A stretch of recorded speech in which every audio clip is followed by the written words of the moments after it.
Now let us see the influence of Western education on nationalism. The foreign rulers had imposed their language on Indians for their own facility. They wanted more and more clerks who could operate menial works in English. So they made the people learn English. But it was fortunate for Indians as there were many advantages for the knowledge of English. Western education instilled in the minds of Indian educated classes the ideas of liberty and equality. The people were influenced, they got to know about liberty, azadi, and liberty and equality. Equality means samanta, that everybody is equal. And the second point is it also gave them a common language which made it possible for them to understand each other.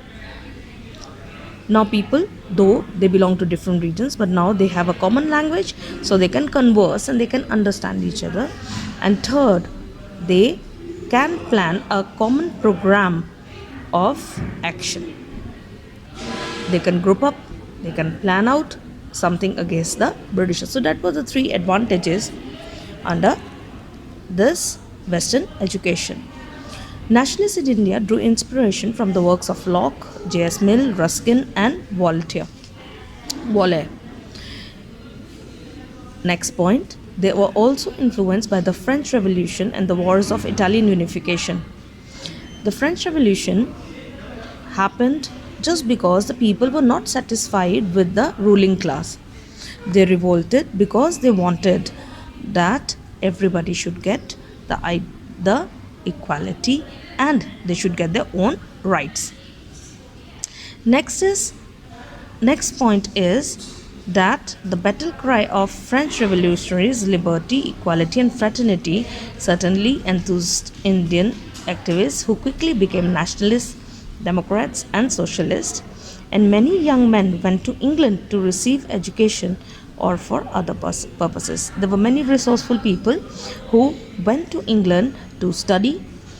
When they went there, they got to know about the working of the free institutions, the parliament, and the democratic elections.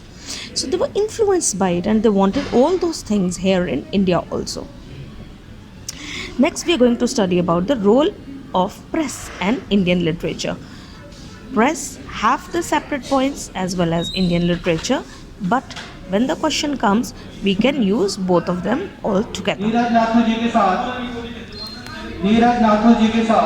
Raja Raman Roy, we know we have studied, was the nationalist who wrote Sambad Kaumudi in 1821, where it we also know we have studied that Raja Raman Roy, though he was in the firm believer of British, but he was against the censorship of the publication of papers. So he also fought a legal battle against the Britishers in the Supreme Court. Dadabhai also edited Rasgafta in Gujarati. Ishwarchand Vidyasagar started Shom Prakash in Bengali. If you write the authors as well as their literary work, it will help you out. In the second half of the 19th century, many English dailies came into being, like Times of India. We can even see them now, the Pioneer, the Statement. These papers by large supported the policies of government in India. So this is the first point. They supported the policies, but second point, they kept people informed of the rapid political development in their country. Third, it also Amrit Prajar Patrika also started, which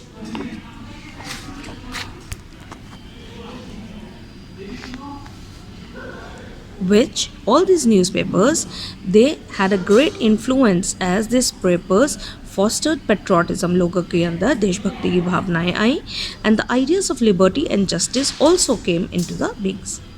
Fifth point, through the writings in Kesari and Maratha, Tilak spread the gospel of freedom and natural rights. He made people aware of their rights and the people were asked to unite the work for national welfare. लोगों को बोला गया कि वो सब इकट्ठे हो जाए for national welfare. Next part is the national literature. This period further witnessed the production of outstanding work like Bhartendu Harishchand's Bharat Durdasa, Bankim Chandra Anand Bhatt, and you know, children, that Vande Mataram, the national song, is also taken from Anand Math. The great it was the occasion which was there was an occasion in 1896 session of Indian National Congress where this Vande Mataram was sung all together for the first time. So, in all, there are 8 points. Please mark them in the book. Now, let us come to the economic exploitation. The Britishers, we know we have studied in the first chapter also how they exploited Indians. The first point in that regard is about the peasants, Kisano ki sufferings. Under the zamindari system, the peasants were felt absolutely at the mercy of the landlord. They could drive them off if they could not pay the rent on time, the revenue on time. Rayatwari, zamindari system, all these systems, they forced the Indian peasants to sell their produce at cheap rates in order to satisfy the greed of the moneylenders, which ultimately crippled the peasants. There was a very heavy setback to them. There was a continuous increase in the indebtedness, yani udhar, on the Indian peasants under the British rule. In Pune, at present day Pune, and Ahmednagar districts of Maharashtra, there was a full-fledged agrarian revolt in 1875. Agrarian yani anaj se regarding revolt. The army was called to quell the disturbance. Disturbance को ख़त्म करने के लिए even army को बुलाया गया. But the big British agencies geared production in India to the needs of the world market. They wanted more and more. So they stressed to export cash crops like indigo, opium, jute, and tea. They became the serious rivals of the food crops. So they were forced to grow cash crops instead of food crops, which was again a setback to them. Because in the return, they could not get more. They could not get the sufficient amount from the Britishers. So the major serious areas which were affected were UP, Bihar, Bengal, and Odisha, which took a toll of lakhs of lives just due to the series of famines. Next is, first we have studied about the pitiable condition of the peasants. Then now we are going to study about the handicrafts. The first thing, heavy duties were imposed on the goods which were imported into England from India. जो भी सामान India से England जा रहा था उसके ऊपर बहुत ज़्यादा उन्होंने ड्यूटीज़ लगा दी. तो इवेंचुअली उस प्रोडक्ट का जो प्राइस था that was which was a setback for Indians because the produce could not be sold out there. For the British goods were forced upon India. जो वहाँ पर गुड्स बन रहे थे, we know that there was industrial revolution also. उसके कारण जो उनका सामान था it was forced in India by the foreign masters.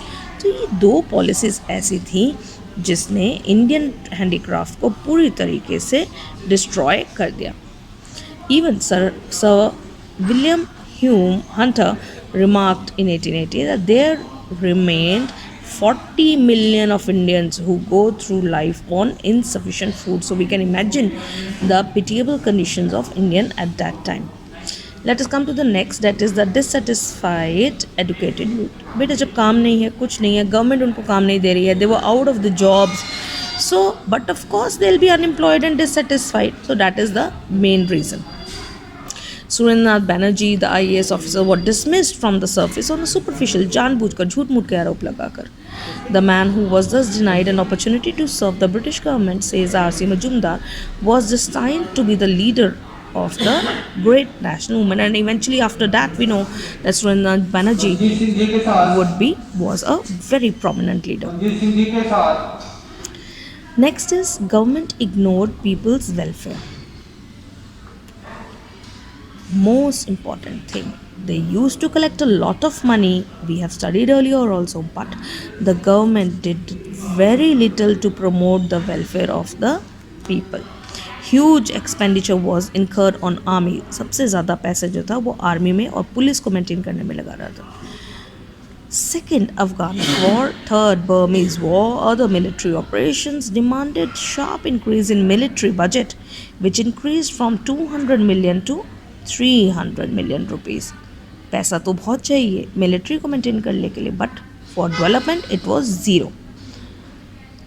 लोगों के लिविंग स्टैंडर्ड को रेस करने के लिए there was nothing. Let us quickly go with the repressive policies, colonial policies. What we have to just keep in mind is that we have to keep in mind Lord Lytton, who was a viceroy at that time. The first thing, he reduced the age limit for civil service examination. Children, after the revolt of 1857, the Queen declared that Indians would also be given high posts, but only on the basis of merit.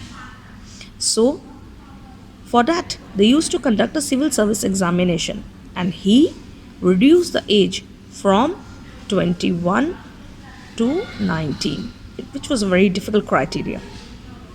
Second, he set up an imperial darbar in 1877. Spent a lot of money in setting up the darbar just to invite the Queen, whereas in South India, millions were dying due to terrible famine. So, they were not happy with it. Now, next, the third repressive policy was the press regulations. In that, what we have to just keep in mind is Vernacular Press Act was passed, and Arms Act was passed. Vernacular Press Act and Arms Act. Next is Indian Arms Act. It's just the name. The Indians were not allowed to keep any sort of arms and ammunitions. If found, then they were given punishment, or they can be even put behind the bars. Thank you. Now children, let us study about the Ilbert Bill controversy. Lord Lytton के बाद आए Lord Ripon. When Lord Ripon came, he belonged to a liberal party, तो उन्होंने कोशिश की कि Indians कुछ grievances को वो कम करें. When he tried to do so, तो उन्होंने क्या किया, उन्होंने जुडिशरी में चेंज करना शुरू किया. He at that particular time, कोई भी यूरोपियन को एक इंडियन जज नहीं कर सकता था. So he made a slight change in it. इन्होंने बोला that if there is a European accused, that could be judged by an Indian. But as he said that, there was a wild agitation in the Anglo-Indian community, and they all protested against it. As a result, the Indian district, there was a slight change then in the bill. और उसके result के बाद हुआ क्या, Indian district magistrates और जजेस जो थे, दे वर एम्पावर्ड कि वो एक यूरोपियन ऑफेंडर्स को जज तो कर सकते हैं, but accused we have to be benefit on trial of by jury. एक ज्यूरी रखेंगे जिसमें जो भी उसके अकेले जज नहीं करेगा, एक ज्यूरी जिसमें half of the members would be Europeans और Americans. They would also decide whether that person is a culprit और not. So that was a main reason of Ilbert bill controversy. Now next is precursors और forerunners of Indian National Congress. Precursors यानी पहले होने वाले, यानी Indian National Congress के बनने से पहले कौन सी ऑर्गेनाइजेशंस थी उसकी बात करेंगे. Now let us study that the first in that case was East India Association by Dadabhai Naoroji. It was founded in London. Year is 1866. And हमने ध्यान रखना है ऑर्गेनाइजेशन कौन सी थी, किसने फाउंड की, कब की और उसका एम क्या. So the aim was to provide members of the British Parliament information regarding India's genuine grievances. लोगों की जो प्रॉब्लम्स थी वो गवर्नमेंट तक पहुंचाना ईस्ट इंडिया एसोसिएशन का मेन काम था. एक और एम था इसका, that was it recommended the abolition of cotton duties and petition the government to withdraw the vernacular press act.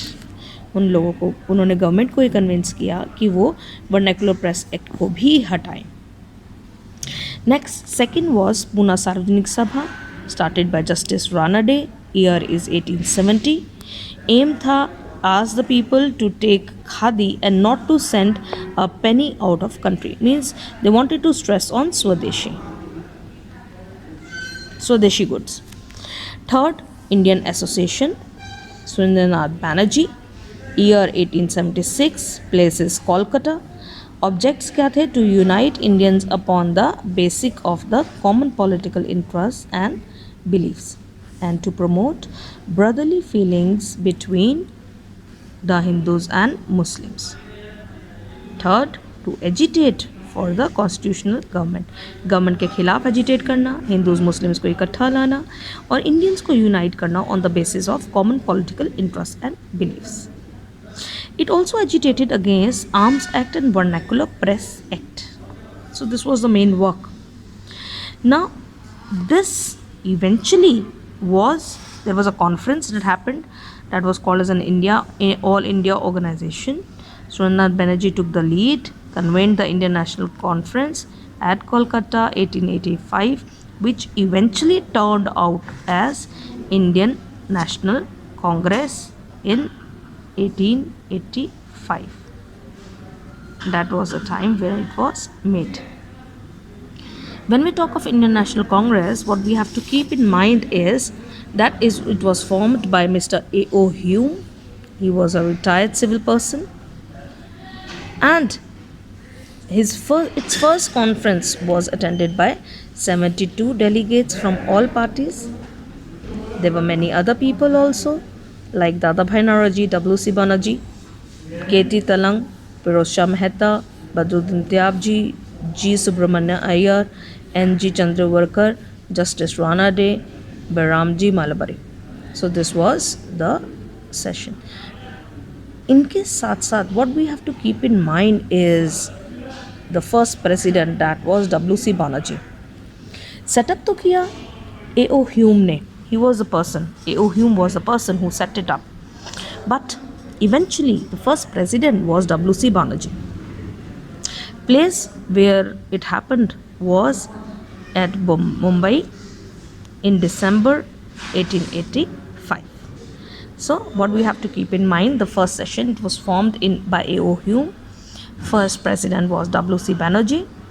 W.C. Banerjee also, you can have a look at the picture. Place is Bombay. Time is 1885, and 72 persons attended, and some prominent among them are these members. Now let us quickly come up to the last topic of this chapter, that is the immediate objectives. Congress बन तो गई, but शुरुआत में उसके objectives क्या थे? बेटा, with the passage of time इनके objectives change हुए. शुरुआत में they never talked of independence because they were very comfortable with the Britishers, within the British government. So the first objective was to enable national workers from all parts of India to become personally known to each other. सब एक दूसरे को जाने.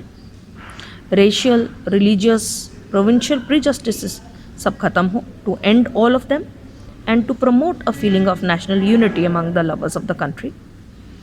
The formulation of popular demands on vital Indian problems and the presentation before the government के सामने वो problems को रखना, and to train and organize public opinion of the country. लोगों को train करना ताकि वो अपनी बात को रख सके, अपने opinion को रख सके. And last objective, to decide upon the political tasks or jobs to be undertaken during the ensuing year. So these were the 5 objectives which we have to keep in mind. First session was at Mumbai. Second session was at Kolkata, 1886, the very consecutive next year. Dadabhai Naoroji was the president. Third session, Madras, 1887, presided by Badruddin Tyabji. So the 3 sessions that we have to keep in mind of Congress, the first 3, very prominent, very important. First at Mumbai, presided by the president was W.C. Banerjee. Year was 1885. Second, Kolkata, 1886, Dadabhai Naoroji. Third, Madras, 1887, Badruddin Tyabji. Now let us quickly come up to the demands. ये तो थे objectives थे 5. Demands पे आते हैं. मांगा क्या? मांगा expansion of legislative council को expand करें ताकि more and more Indians should be included. Reduction of military expenditure, ये हमने 2 बार पढ़ लिया. They had the main problem was that they were expending a lot on the military, तो उसमें reduce करवाना चाह रहे थे. Holding Indian Civil Service examination both in England and India. पहले सिर्फ इंग्लैंड में होता था, they wanted it to be held at India also. Spread of both general and technical education, wider employment to the Indians, because we know that Indian youth was unemployed and dissatisfied, to give people right to carry arms because they were against Arms Act also, and appointment of a royal commission to inquire into the working of Indian administration. So this is the most important thing, how a Congress which was set up in the year 1885 eventually played a major role to towards independence. Thank you.